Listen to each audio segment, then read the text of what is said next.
Hello, good evening. Welcome back. Another day, another reading comprehension workout, and we are looking at the tough passages from CAT 23 slot 2. And our agenda would be to distill it into a few simple sentences from the passage itself and be very, very clear about what the passage is trying to say, right?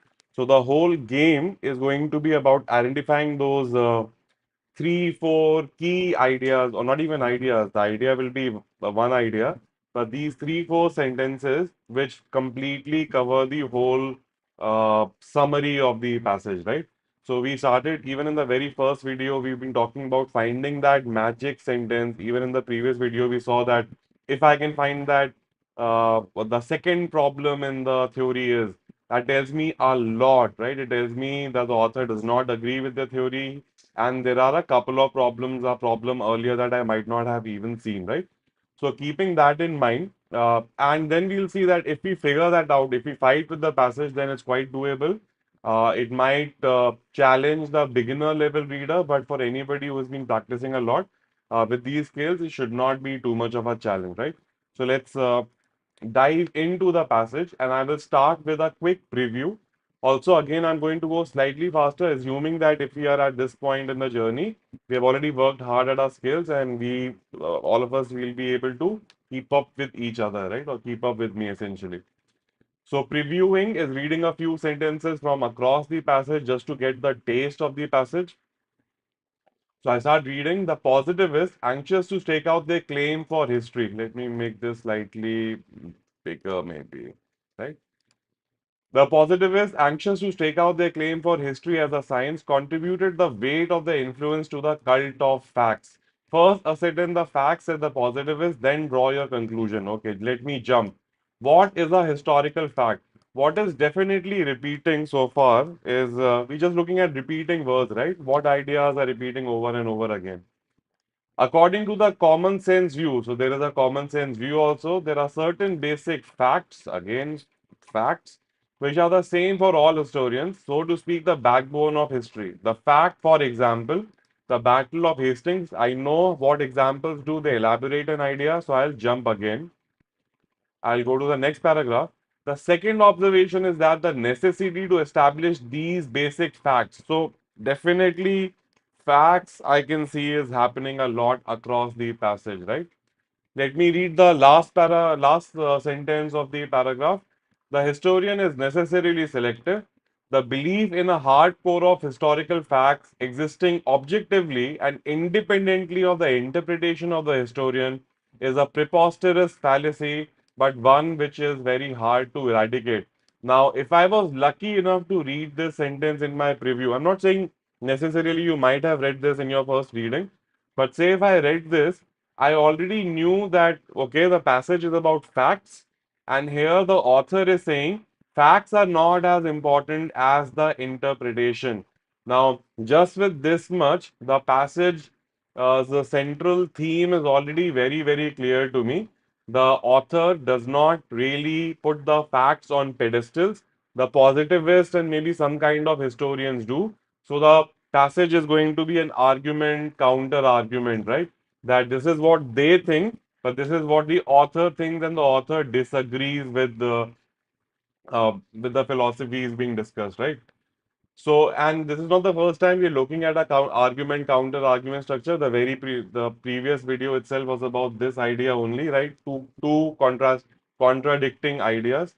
So this is what I got from my preview, right? I just did a little bit of reading and I just saw that there was a lot of facts. We're talking about facts, right?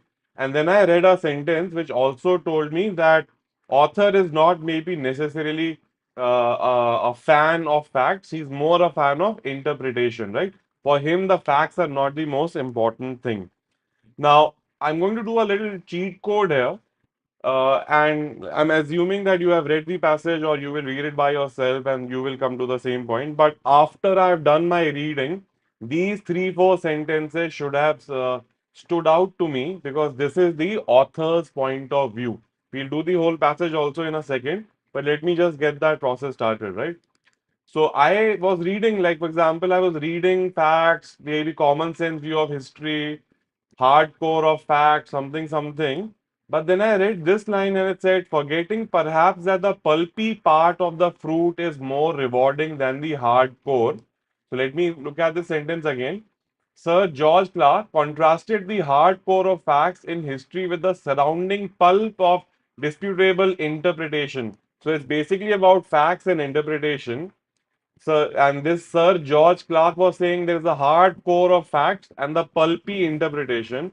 And this author is saying, my dude is saying, forgetting perhaps that pulpy part is the fun part, right? The more rewarding part. So even in the first paragraph, as I read this line, my ear should perk up, my body language should change because it's not about the importance of facts. If the author thinks that the facts are secondary, the interpretation is more important, right? He's not saying that facts are useless, he's just saying that interpretation matters. Similarly, in the second paragraph, there was a big but, and buts are important because they tell me a contrast is the direction is going to reverse, right? So if I read before the but, we're talking about what is a historical fact and the details of it. But there is a big but here, and it says, but to praise a historian for his accuracy, accuracy means keeping to the facts, is like praising an architect for using well seasoned timber or properly mixed concrete in his building. It is a necessary condition of his work, but not his essential function, right? So once again, if I read the sentence a couple of times, that the idea that comes to me, the vague idea that comes to me, that the author is not again, is the facts are not very important. He's saying to praise a historian for facts is like praising an architect for doing basic stuff which you have to do. You can't be praising a historian for the facts part, right? And that last sentence that we read, the belief in the hardcore of historical facts, hardcore of facts, existing objectively and independently of the interpretation of the historian is a preposterous fallacy. That means is wrong. It's very wrong, but one which is very hard to eradicate. He says that it's wrong, but most people kind of believe in it, right? The reason I'm jumping into these three sentences in the beginning only is because I am trying to show you what is the pulp, what is the juice for us. This is the juicy part, right? Rest is how facts work, what are the virtues of facts, but this is what the author is trying to say. When so that means when the question comes, what is the author's claim, what is the author's point of view? These are the things that come to my mind, right? So now we can read the passage again. And the reason I cheated a little bit is so that somebody who is weak at this right now or a beginner right now, even as they start reading the first paragraph, they know what's going to happen, right? And that makes my life very easy while comprehending.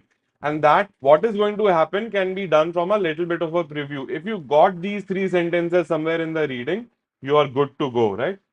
So now I'm going to go for the whole process. So bear with me and stay with me, and we'll have fun with the rest of the passage also. The positivists anxious to stake out their claim for history as a science.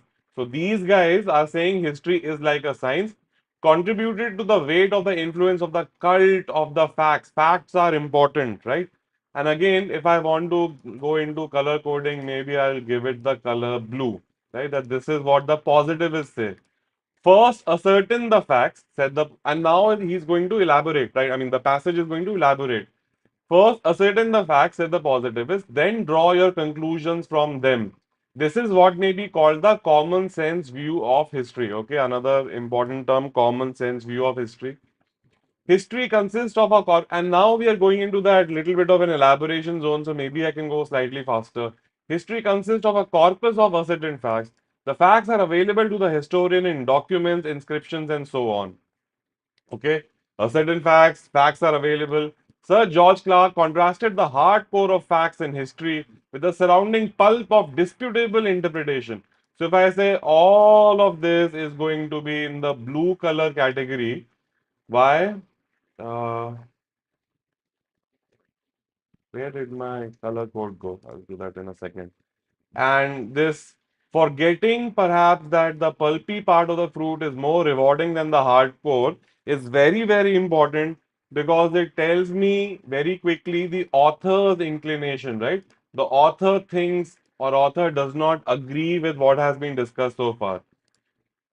It recalls a favorite dictum of the great liberal journalist C.P. Scott: facts are sacred, opinion is free. It recalls what recalls? Maybe Sir George Clarke's opinion, right? Going on into the next paragraph, so notice that there was a discussion going on, and I'm assuming that, okay, because you're not historians and we have not thought about this, the sentences, the idea might be slightly vague. What is the meaning of ascertaining facts? But you just stay with it, just continue the story, and when you hit this sentence, boom, you have hit gold, you've hit magic here, right?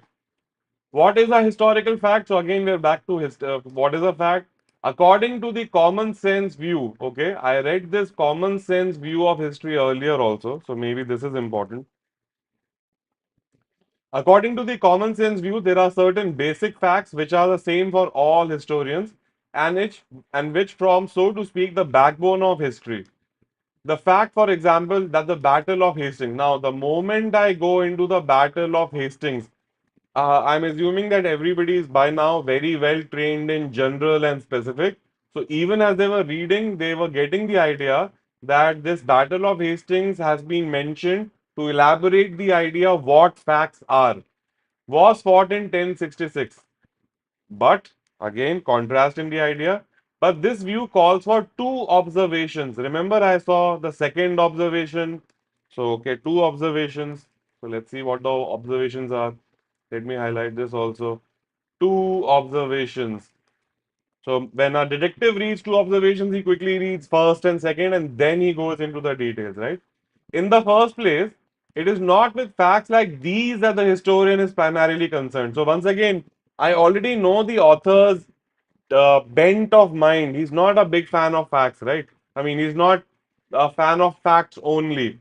So it is no doubt important to know that, and again, notice the words. It is no doubt. It is important, but not that important. It is no doubt important to know that the great battle was fought in 1066 and not in 1065 or 1067, and that it was fought in Hastings and not at Eastbourne or Brighton. Again, why am I reading faster? Because I know it's an example to illustrate the idea that facts are maybe not as important. The historians must not get these things wrong. But to praise a historian for his accuracy is like praising an architect for using a well cinctured timber or properly mixed concrete. I'm again reading faster, but again notice it was based on this pivot, right? The historians must not get these things wrong, but now the author will express his view that you cannot praise a historian for just keeping to the facts. It is a necessary condition but not an essential function. It is precisely for matters of this kind that the historian is entitled to rely on what have been called the auxiliary sciences of history: archaeology, epigraphy, numismatics. Okay, it is precisely matters of this kind, which kind? See a pronoun, ask a question. So, for what are the auxiliary sciences important? To ascertain the basic facts, he can rely on the auxiliary sciences, but his main job is not the accuracy of facts, but perhaps the interpretation, right? So, that idea should be clear to me over and over again. The second observation is that the necessity to establish these basic facts rests not on the quality of the facts themselves, but on an a priori decision of the historian. So again, he's saying that it's not quality of the fact, but the decision of the historian. That's all I have to get. In spite of C.P. Scott's motto, who was C.P. Scott? There was a journalist mentioned earlier who said, "Facts are sacred, opinion is free." Every journalist knows today that the most effective way to influence opinion is by the selection and arrangement of the appropriation facts. So journalists know that truth is determined by the how I arranged or select the facts, right? Because there are so many facts, selective choosing of the facts and arranging of the facts is what works. It is used to be said that the facts speaks for themselves. This is of course untrue. This is also an important line because it tells me that the author does not believe in facts, right? I'm simplifying it, but that's the central idea. The facts speak only when the historian calls on them. It is he who decides to which facts give the floor and in what order or context, right? So the historian chooses which facts, and therefore the historian's point of view or interpretation maybe is more important. The only reason why we are interested to know that the battle was fought at Hastings in 1066 is that historians regard it as a major historical events. Just because of the historian's point of view, we remember this battle. Professor Talcott Parsons once called science a selective system of cognitive orientations to reality. Science is a very interesting sentence. Selective system, because remember, I also saw earlier which facts are selected by the selection and arrangement of appropriation facts, right? So selective means you are ignoring some things and focusing on some things. You are practicing selection. A selective system of cognitive orientation to reality. Cognitive means brain driven or perception driven. So selective perception to reality, that is what science is. And author is also trying to say the same thing, that history is about this selective perception, not about the facts as such, right? Or the interpretation, not about the facts. It might perhaps be put more simply, but history is among other things that what a selective system of cognitive orientations to reality. See a pronoun, ask a question, go back, frame it, connect it together. In the beginning videos, I would have made a diagram connecting that to that sentence, but I'm assuming we're all very well trained now. The historian is necessary selective. If not, a few words can repeat and tell you some things. Selective system, a selective system, uh, the selection and arrangement. The historian is necessarily selective. This belief in the hard core of historical facts existing objectively and independently of the interpretation is wrong, but one which is very hard to eradicate, right? So now I'm guessing that the passage is very, very clear to us. Now, a few sentences might not be clear, and a certain, I mean, there were long stories here and there, but do I know what the passage was saying, what the author was saying, what was his central thrust? It was that the interpretation is more valuable than just facts. Facts are a basic necessity, but that's not what history is about. That's the central theme, central idea. In whatever words you want to articulate is also fine, right? Now, I go to the questions and I can do this very, very quickly. Question number 9.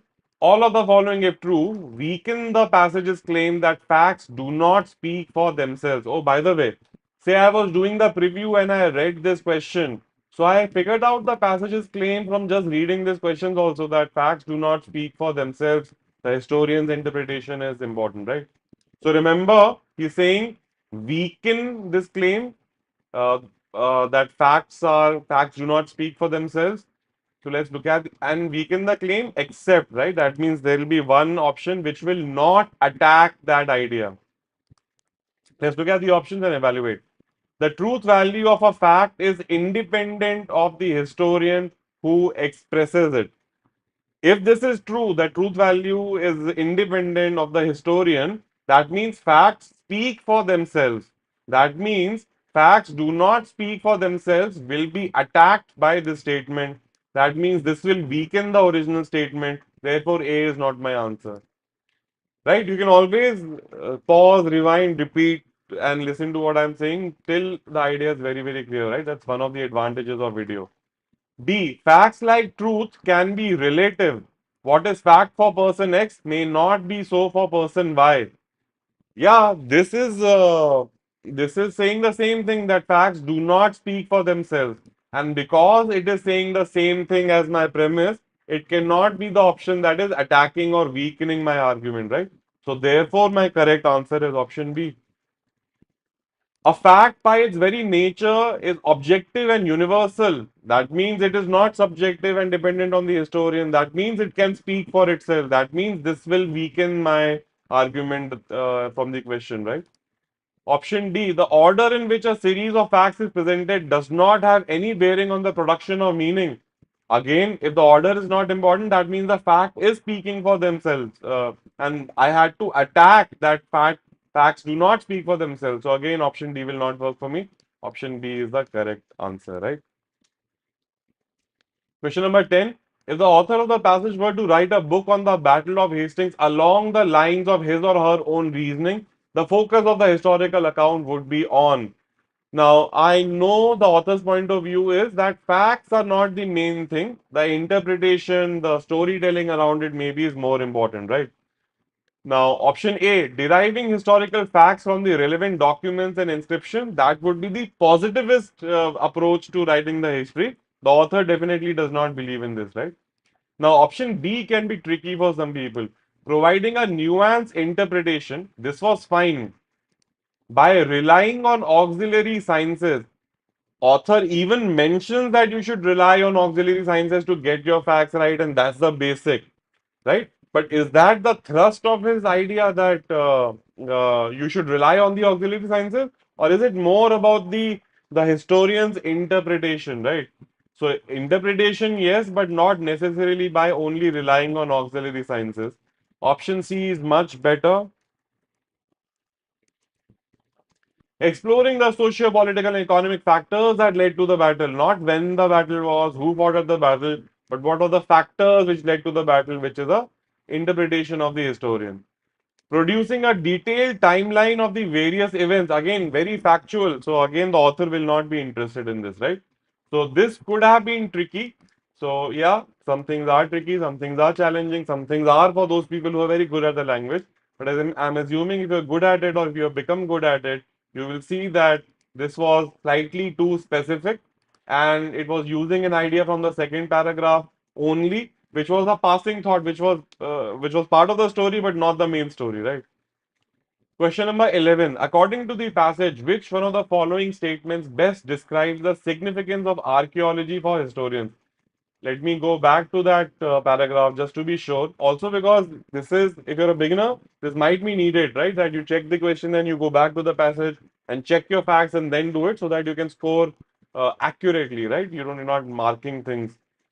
So it says it is precisely for matters of this kind. What kind? That having the facts right, right? Because he says he's using historian for accuracy is like praising an architect for using well-seasoned timber or properly mixed concrete in his building. It is a necessary condition but not the essential function. It is precisely for matters of this kind that the historian is entitled to rely on what have been called the auxiliary sciences of archaeology, epigraphy, numismatic, chronology, and so forth. That means he should use these for facts gathering. That was the idea. Now look at the question. Archaeology helps out, helps historians carry out their primary duty. No. Archaeology helps historians to interpret historical facts. No. Did it say that historians use archaeology for interpretation? No, just for gathering of facts, right? Archaeology helps historians to ascertain factual accuracy. Yeah, perfect. Boom. So now, is the passage that difficult? And this was the most difficult passage, right? So once you throw reading skills at it, when you read with intent, with while asking questions, knowing that a few sentences are more important than the others, life becomes fairly straightforward. I keep saying life, I mean reading skills life, right? And as reading skills improve, I'm assuming life quality will also improve. All of the following describe the common sense view of history. I know mota that common sense of view of history is about focusing on the facts. Author's point of view is no, interpretation is more important, right? So it says all of the following, and once again there is an except. Describe the common sense of view. So one option which is not in alignment with the common sense view of history. Option A. History is like science, a selective system of cognitive orientations to reality. If nothing else, I should have known that this sentence or this idea was given by the author to support his idea that interpretation is more important, not the facts as such. So just by knowing that much, I know this is the answer because the author does not agree with the common sense view of history, right? Rest you can check, will be fine. Only the positivist method can lead to credible historical knowledge. That's what the positivists believe, common sense view. History can be objective like sciences if it is derived from historical facts. That's what they're trying to say, right? History like science, objective. Real history can be found in ancient engravings and archival documents, factual, right? So that also was given in the first paragraph. But this was so far out, so easy to spot if I grab the idea. So now that's what I meant by that. Those three sentences that I've highlighted here right now are were very important because once I grabbed them, even if I did not understand a lot of other stuff, I would still know the central idea of the overall passage. The facts are not important. The game of history is more important, right? So I hope this made sense, and it's and also it will help you reduce your overall time, right? Because once I the first time I read this, I was like, okay, he does not, because the first time I read this, I was like, oh, what is this history fact, blah blah blah. But the moment I read this, I knew the author's intent. The moment I read this, I was like, okay, author's intent. And when I read this last sentence, I was definitely very, very clear about the author's intent. And notice that all your questions, the ability to solve your questions came from grabbing that main idea. Because once you do that, then it's just a game of evaluating options, and that part can be quite easy, right? So this is it for this particular session. This was CAT 23 slot 2, the fourth passage. So your two easy passages take you to around 90 percentile if you manage them. How to select the easy passage, that also we looked at in passage selection video. Then if you try the slightly difficult passage, and again, I'm not saying this one was more difficult than the other difficult one, that could be slightly subjective, but both were uh, more challenging than the others. But again, if I'm assuming that if you worked on your reading skills and you're reading it with concentration, focus, and using these ideas, then not too much of a challenge. And I'm expecting my students to hit all 16 questions, maybe get one, two wrong, and do it in quick time as well, right? Do it in 20, 25 odd minutes. Keep the remaining 15 minutes for, no, even 20, 30 minutes will be fine. Remaining 10 minutes for summary selection, right? Which is the same as reading. So we'll continue this work, and I'm assuming if you haven't done it, please finish the previous workshops as well. If you're a course member, then there are around maybe 90 or so. Do one every day, even if you do the passage by yourself, especially for these difficult passages, watch the discussion, listen to me, so that these ideas are basically imprinted on your mind and they become part of your lifestyle, right? Because now, whenever I'm reading a passage, I'm almost never reading them linearly. I'm also doing it to reduce time because I'm distracted, I have other things to do. So when I get a passage, I'm like, okay, uh, how quickly can I do it? Because so that I can go back to other fun things, right? So maybe that can also be a point of view. So, and if you don't know these terms, you don't know what is general specific, you don't know this idea that few sentences are more important than others, you don't know the power of but conjunctions, because every time I see a but, my mind was like, okay, something is changing, let me be ready for that, right? And but is a simple one, although, therefore, however, so but is a simple one. Sometimes we can ignore it, but always stay to it. And because the whole idea was pivoted around it, right? See a pronoun, ask a question. Why was this passage difficult? Because the number of pronouns was slightly high, right? For example, I'll show you. But history is among other things that. Now, a poor reader will read the sentence and will get lost. But a poor reader who's well trained will say that, what is that? And maybe he'll go back and say, okay, he's referring to this, that Professor Talcott said, once called science, a selective system of cognitive orientations to reality. It might perhaps have been put more simply, but history is among other things that, right? Uh, and again, it is precisely for matters of this kind. What kind? So there was a little bit of a pronoun play involved. Okay, sorry, I didn't share the screen, but yeah, so you know what I'm talking about, right? So see a pronoun, ask a question, read actively, always look for the main idea first. And then again, it's a game of concentration and focus, obviously, right? Because if I give you the same passage and four people start dancing around you and they start talking to you and you get a call also, uh, and something is going on, there's a war going on outside, obviously the performance will suffer. So concentration, focus ability is part of the game.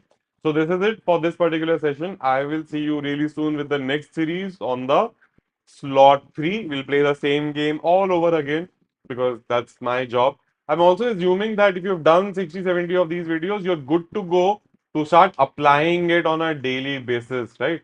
So always do it by yourselves first and then join the discussion. So this is it for today. I will see you.